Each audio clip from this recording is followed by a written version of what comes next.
تم نے ان لوگوں کے حال پر بھی کچھ غور کیا جو موت کے ڈر سے اپنے گھر بار چھوڑ کر نکلے تھے اور ہزاروں کی تعداد میں تھے؟ اللہ نے ان سے فرمایا مر جاؤ، پھر اس نے ان کو دوبارہ زندگی بخشی۔ حقیقت یہ ہے کہ اللہ انسان پر بڑا فضل فرمانے والا ہے، مگر اکثر لوگ شکر ادا نہیں کرتے۔ مسلمانوں، اللہ کی راہ میں جنگ کرو اور خوب جان لو کہ اللہ سننے والا اور جاننے والا ہے۔ تم میں کون ہے جو اللہ کو قرض حسن دے تاکہ اللہ اسے کئی گنا بڑھا چڑھا کر واپس کرے؟ گھٹانا بھی اللہ کے اختیار میں ہے اور بڑھانا بھی، اور اسی کی طرف تمہیں پلٹ کر جانا ہے۔ پھر تم نے اس معاملے پر بھی غور کیا جو موسیٰ کے بعد سرداران بنی اسرائیل کو پیش آیا تھا۔ انہوں نے اپنے نبی سے کہا ہمارے لیے ایک بادشاہ مقرر کر دو تاکہ ہم اللہ کی راہ میں جنگ کریں۔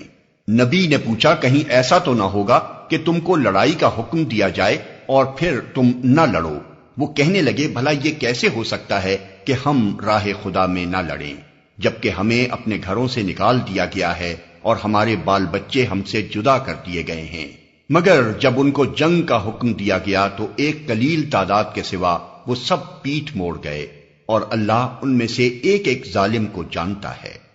ان کے نبی نے ان سے کہا کہ اللہ نے طالوت کو تمہارے لیے بادشاہ مقرر کیا ہے۔ یہ سن کر وہ بولے ہم پر بادشاہ بننے کا وہ کیسے حقدار ہو گیا؟ اس کے مقابلے میں بادشاہی کے ہم زیادہ مستحق ہیں، وہ تو کوئی بڑا مالدار آدمی نہیں ہے۔ نبی نے جواب دیا اللہ نے تمہارے مقابلے میں اسی کو منتخب کیا ہے، اور اس کو دماغی اور جسمانی دونوں قسم کی اہلیتیں فراوانی کے ساتھ عطا فرمائی ہیں، اور اللہ کو اختیار ہے کہ اپنا ملک جسے چاہے دے۔ اللہ بڑی وسعت رکھتا ہے اور سب کچھ اس کے علم میں ہے۔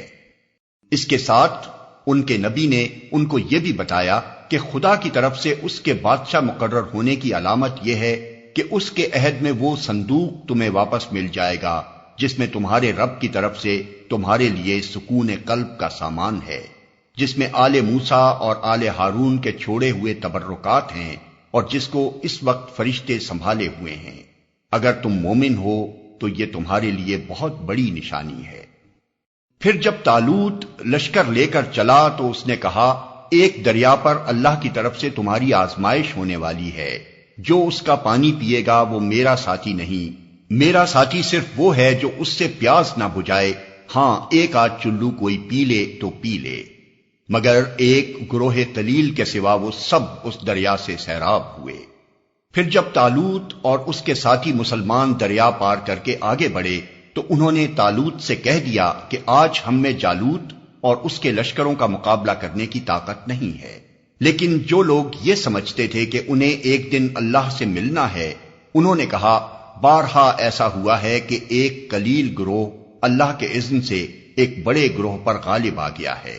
اللہ صبر کرنے والوں کا ساتھی ہے۔ اور جب وہ جالوت اور اس کے لشکروں کے مقابلے پر نکلے تو انہوں نے دعا کی اے ہمارے رب ہم پر صبر کا فیضان کر، ہمارے قدم جما دے اور اس کافر گروہ پر ہمیں فتح نصیب کر۔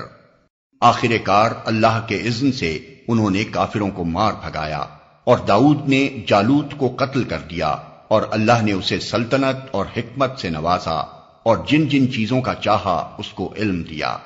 اگر اس طرح اللہ انسانوں کے ایک گروہ کو دوسرے گروہ کے ذریعے سے ہٹاتا نہ رہتا تو زمین کا نظام بگڑ جاتا، لیکن دنیا کے لوگوں پر اللہ کا بڑا فضل ہے کہ وہ اس طرح دفع فساد کا انتظام کرتا رہتا ہے۔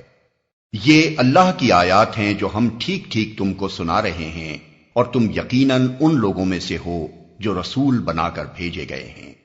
یہ رسول جو ہماری طرف سے انسانوں کی ہدایت پر مامور ہوئے، ہم نے ان کو ایک دوسرے سے بڑھ چڑھ کر مرتبے عطا کیے۔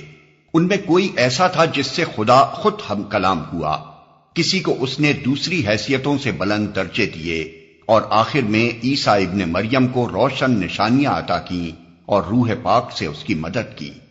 اگر اللہ چاہتا تو ممکن نہ تھا کہ ان رسولوں کے بعد جو لوگ روشن نشانیاں دیکھ چکے تھے وہ آپس میں لڑتے، مگر اللہ کی مشیت یہ نہ تھی کہ وہ لوگوں کو جبراً اختلاف سے روکے، اس وجہ سے انہوں نے باہم اختلاف کیا، پھر کوئی ایمان لایا اور کسی نے کفر کی راہ اختیار کی۔